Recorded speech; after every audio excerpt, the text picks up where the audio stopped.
appetite for sex, you want me plant it. Play and let you wine and plant it. Showing me how much you want me on it. Want me turn it, you want me stop it. With the lethal weapon that you want to stop it. Moving can me reach for palm it. You ain't got cause you want me bomb it. Left side but you want me calm it.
Shelter for rescued farm animals, and in addition to providing hands-on care, we investigate facilities to document and expose abuses. We educate people about what's happening today on farms and about what they can do to make a difference and eat in a way that is compassionate, that does not destroy the earth. Farm Sanctuary started in 1986, and at the time there was very little known about what was happening on today's farms. So we started visiting stockyards and factory farms and slaughterhouses to document firsthand what was going on. And we would find living animals thrown in trash cans, or living animals thrown on piles of dead animals, and we couldn't leave them there, so we brought them home, took care of them, and our sanctuaries were born. And now we have two farms, one in Watkins Glen, New York, and one in Orland, California.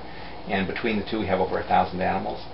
And we also encourage people to come visit and get to know these animals, who are essentially ambassadors for their species. You know, unfortunately we cannot rescue nearly the 10 billion that are slaughtered every year in the U.S., but the ones that we do rescue become ambassadors. And when people get to meet and hear the stories of cows and pigs and chickens and turkeys who've been rescued from abysmal conditions, it touches them in very profound ways. And many people become vegan after visiting Farm Sanctuary. What have you seen from the time when you began to now?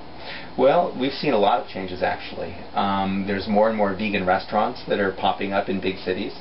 There's a greater awareness of vegan. You hear the word vegan mentioned more often than ever before. Also, mainstream organizations and institutions like the United Nations are starting to publish reports talking about the harms of the animal farming business.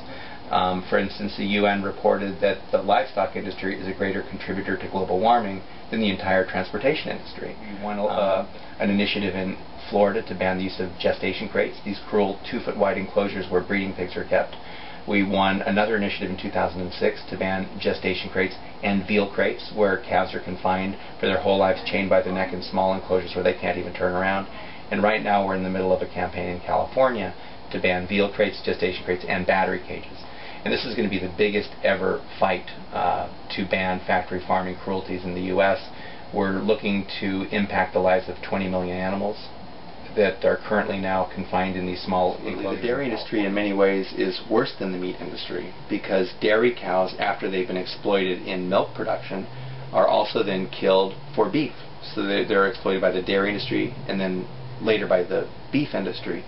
And there are other problems associated with dairy production.